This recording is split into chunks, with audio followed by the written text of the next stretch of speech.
Hello friends, welcome back to my channel. आज के इस वीडियो में मैं एक ट्राउज़र की कटिंग और स्टिचिंग कर रही हूँ। ये ट्राउज़र मैं एक सिल्क की साड़ी से बना रही हूँ और ये लाइनिंग वाला ट्राउज़र है। इसकी कटिंग और स्टिचिंग का मेथड बहुत ही इजी है, एक बार देखकर ही आपको समझ में आ जाएगा। आपको बार बार वीडियोस देखने की ज़रूरत नहीं पड़ेगी, लेकिन अच्छे से ड्राफ्टिंग समझने के लिए आप वीडियो को बिना स्किप किए हुए एंड तक देखिएगा। वीडियो अच्छा लगा तो लाइक और कमेंट भी कर दीजिएगा और चैनल को फर्स्ट टाइम देख रहे हैं तो चैनल को भी सब्सक्राइब कर लीजिएगा। तो चलिए फ्रेंड्स, वीडियो स्टार्ट कर लेते हैं।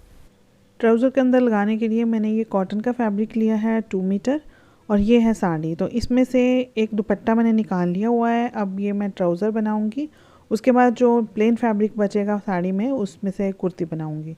ये ट्राउज़र मैं विड्थ वाइज बना रही हूँ, जिसको हम आधा बोलते हैं ना। तो आधे साइड से ये मैं ट्राउज़र बनाऊँगी तो बॉर्डर बॉटम में आ जाएगा और एक साइड का बॉर्डर कट जाएगा। डबल करने के बाद इसकी विड्थ 24 इंचज़ है, तो बड़े आराम से ये ट्राउज़र बन जाएगा।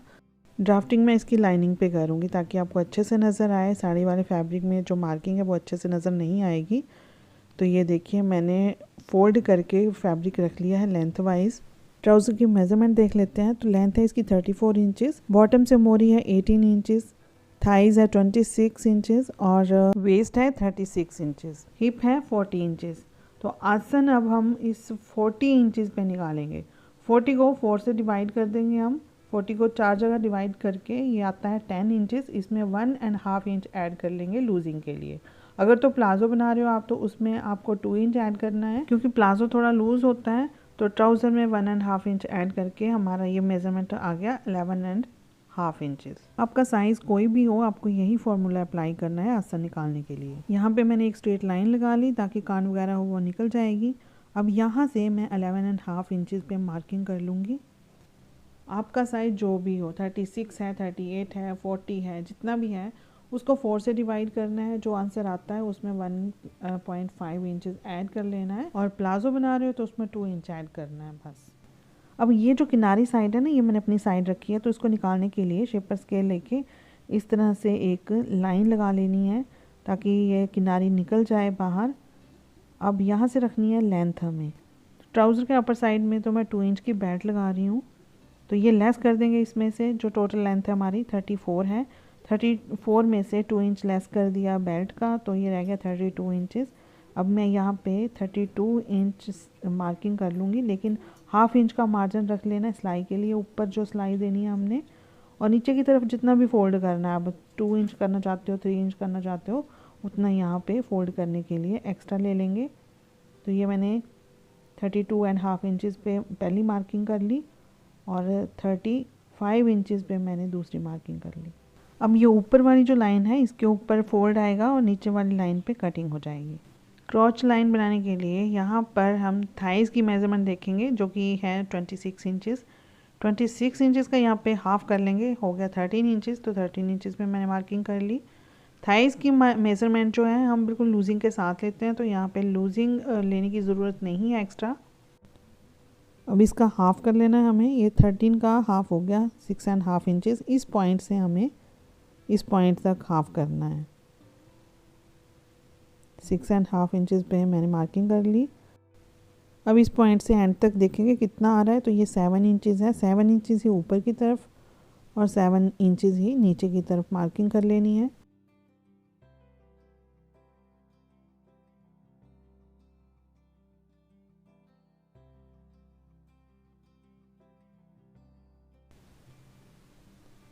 बॉटम में मोरी है 18 इंचज़।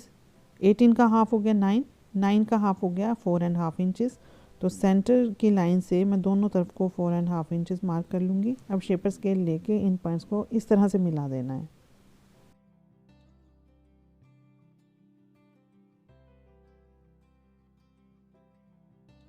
यहाँ तक तो कंप्लीट हो गई है मार्किंग। अब बारी आती है वेस्ट की। तो यहाँ सबसे पहले हम प्लीट रखेंगे।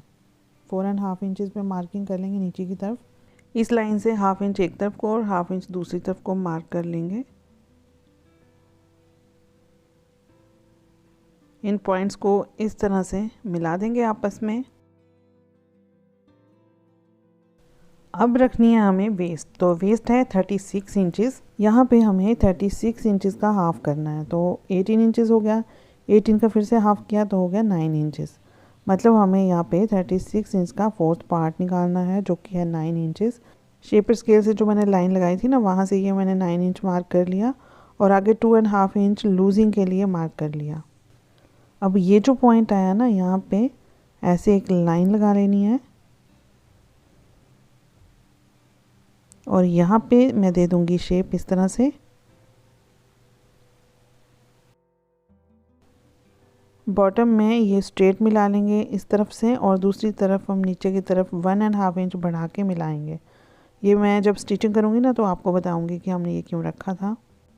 अब यहाँ पे देखिए, यहाँ पे हमें 1 इंच डाउन मार्किंग करनी है और इन पॉइंट्स को आपस में मिला देना है। ये हम इसलिए कर रहे हैं कि जो हमारी पैंट है ना, वो फ्रंट से कई बार नीचे की तरफ को जाती है, तो वो चीज़ नहीं होगी अगर हम यहाँ पे 1 इंच डाउन कर देंगे इसको।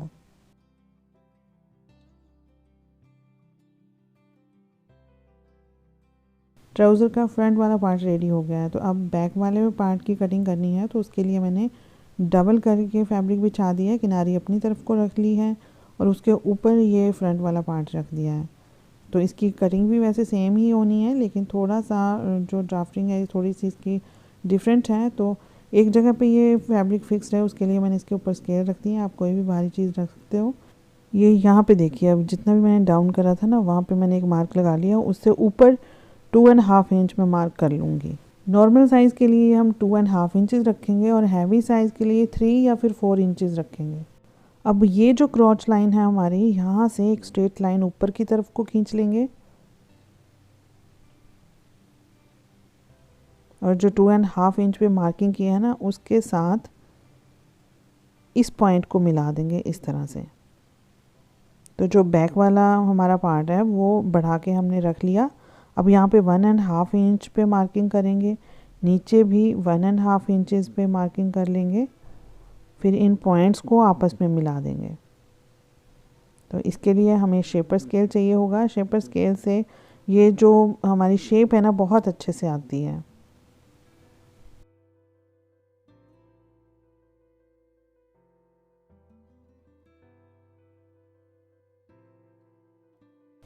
इस पॉइंट से 1/2 इंच का मार्जिन रख लेंगे। जब हमने कटिंग करनी है ना यहाँ पे, तो ये 1/2 इंच का मार्जिन छोड़ के कटिंग करनी है। ये दे दी हमने बैक वाली शेप। अब यहाँ पे ये देखिए 1/2 इंच का मार्जिन छोड़ दिया, इसके ऊपर कटिंग करेंगे हम। अब ये देखिए, यहाँ पे फ्रंट वाला पार्ट जो हमारा डाउन है और बैक वाला पार्ट ये इस तरह से हमने बढ़ा के रखा है, तो इसकी वजह से हमारा ट्राउज़र बहुत ही कंफर्टेबल होगा। अगर आपका साइज़ हैवी है ना, तो यहाँ पे आपको 3 या फिर 4 इंच रखना है।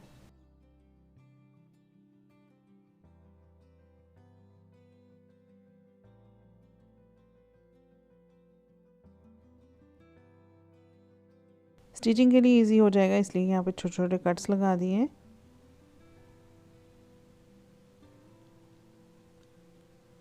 अब यहाँ पे बैक साइड में भी यही पॉइंट लगा लेंगे इस तरह से। अब मैं लाइनिंग को रख के मेन फैब्रिक की भी कटिंग कर लूँगी।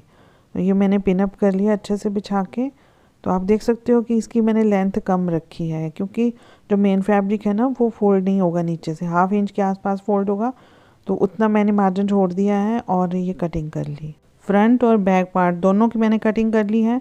अब इन पीसेस को मैं आपस में अटैच करूँगी। ये देखिए, ये फ्रंट वाले अलग से, मतलब फ्रंट वाला जो मेन फैब्रिक है उसको मैंने लाइनिंग के साथ अटैच कर लिया। अच्छे से सेट कर लूँगी मैं इनको। ये देखिए, लाइनिंग के साथ मेन फैब्रिक को इस तरह से बिछा के पिन अप कर लिया।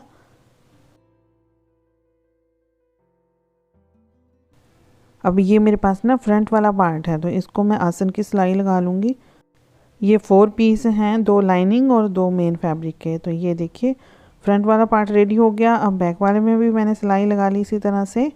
तो आसन की ये सिलाइयाँ लगाने के बाद अब मुझे रेडी करनी है इसके लिए बेल्ट।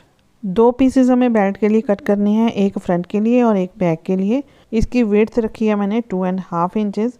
अब इसके साथ मैंने लाइनिंग भी कट कर ली और इसको चारों तरफ से मैं सिलाई लगा लूँगी ताकि ये आपस में अटैच हो जाएं।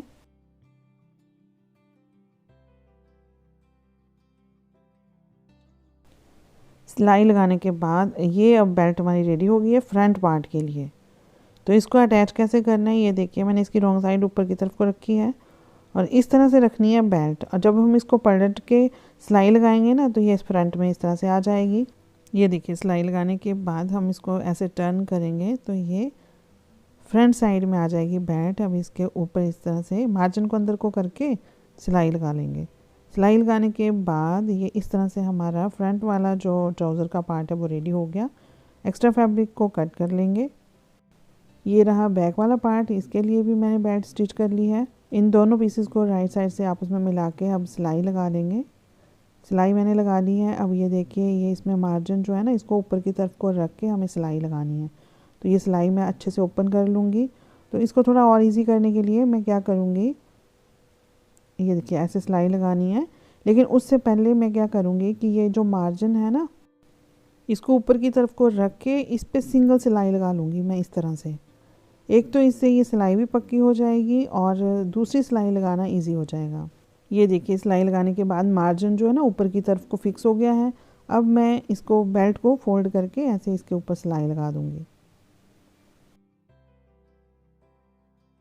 सिलाई मैंने लगा ली है। अब जो एक्स्ट्रा मार्जिन है इसमें वो मैंने कट कर दिया।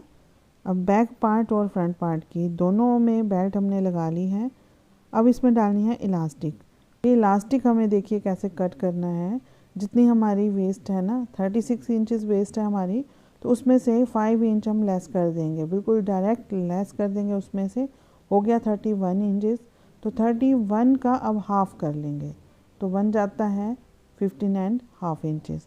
तो यहाँ पे हम 15.5 इंचेस का इलास्टिक कट करेंगे। तो यहाँ पे मेरे पास पूरा का पूरा रोल है तो इसमें से मैं अभी कटिंग नहीं करूँगी। यहाँ पे मैंने मार्किंग कर ली है। तो इस तरह से थोड़ा इजी हो जाता है, नहीं तो बार बार से इलास्टिक को मैनेज करना पड़ता है। इलास्टिक को नेफे में डाल के अब मैं इसके दोनों एंड्स पे से स्टिच कर लूँगी। ये देखिए ये इलास्टिक है ना इस फैब्रिक के साथ यहाँ पे मैं स्टिच कर लूँगी। दूसरी तरफ भी इसी तरह से स्टिचिंग कर लेनी है। अब एक सिलाई सेंटर में लगा दी ताकि ये एक जगह पे फिक्स हो जाए।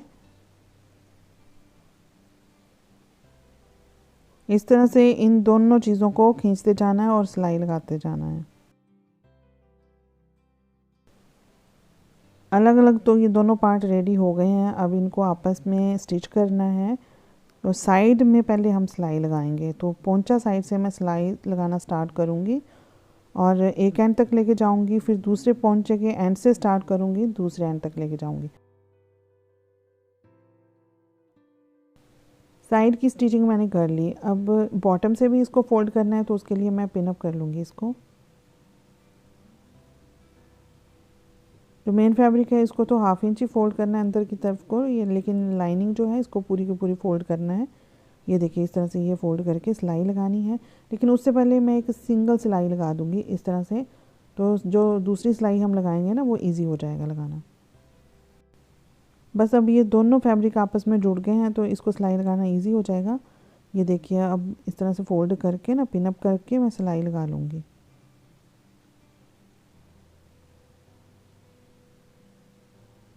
ये फोल्ड भी हो गया। और ये जो हमने 1.5 इंच साइड में रखा था बॉटम में ना एक्स्ट्रा फैब्रिक, वो इस तरह से आ जाएगा। बहुत फिनिशिंग से ये स्टिचिंग हो जाती है। अदरवाइज़ यहाँ पे ये कपड़ा कम पड़ जाता है तो फिनिशिंग नहीं आती उतनी। अब मैं ये सेंटर की सिलाई भी लगा लूँगी। तो ये सिलाई मैं बॉटम से लगाना स्टार्ट करूँगी। ये जो पोंचे है ना यहाँ पे ये देखिए यहाँ से स्टार्ट करनी है ये सिलाई लगाना। तो यहाँ पे मैं पिन अप कर लूँगी बराबर रख के इसको। ऐसे तो ये पार्ट्स दोनों एक बराबर ही आते हैं, लेकिन थोड़ा बहुत ऊपर नीचे होगा ना तो जो प्लीट्स होते हैं वो ऊपर की तरफ रह जाएंगे। पोंचे की साइड बिल्कुल फिनिशिंग से सिलाई लगेगी। बस तो इसको मैं सिलाई लगा लेती हूँ। हमारा ट्राउज़र रेडी हो गया है। अच्छे से आयरन करके मैं इसको बिठा लूँगी। बहुत बढ़िया ट्राउज़र हमारा रेडी हो गया है। इस तरह से अगर आप ट्राउज़र की कटिंग और स्टिचिंग करते हो ना तो बहुत ही परफेक्ट ट्राउज़र आएगा आपका, चाहे साइज़ कोई भी हो। बस आपको अपने मेज़रमेंट के अकॉर्डिंग कटिंग करनी है। फॉर्मूला सेम है। मैंने साड़ी से पहले भी ट्राउज़र बनाए हुए हैं, लेकिन वो जो प्लेन पार्ट होता है ना साड़ी का उससे बनाए थे। तो फर्स्ट टाइम हुआ है कि मैंने वर्क वाले पार्ट से ये ट्राउज़र बनाया है। तो ये बहुत अच्छा बना है। किसी भी सॉलिड कुर्ती के साथ मैं इसको पेयर अप कर सकती हूँ। सिल्क के ट्राउज़र या फिर प्लाज़ो अगर मार्केट से लेने हों तो कम से कम भी 2000 की रेंज से ऊपर ही मिलते हैं। तो उस हिसाब से हम अपनी पुरानी साड़ियों से अपने लिए इस तरह के ट्राउज़र और प्लाज़ो बना सकते हैं। नेक्स्ट वीडियो में मैं इसी साड़ी से बनी हुई कुर्ती शेयर कर रही हूँ आपके साथ। तो चलिए फ्रेंड्स, अब लाइक और कमेंट करके बता दीजिए कि आपको ये ट्राउज़र कैसा लगा। अगर आपको ये आइडिया अच्छा लगा तो चैनल को सब्सक्राइब करके जाइएगा ताकि आपको इस तरह के आइडियाज़ मिलते रहें। तो चलिए फ्रेंड्स, मिलते हैं फिर नेक्स्ट वीडियो में किसी नए आइडिया के साथ। तब तक के लिए take care and good bye.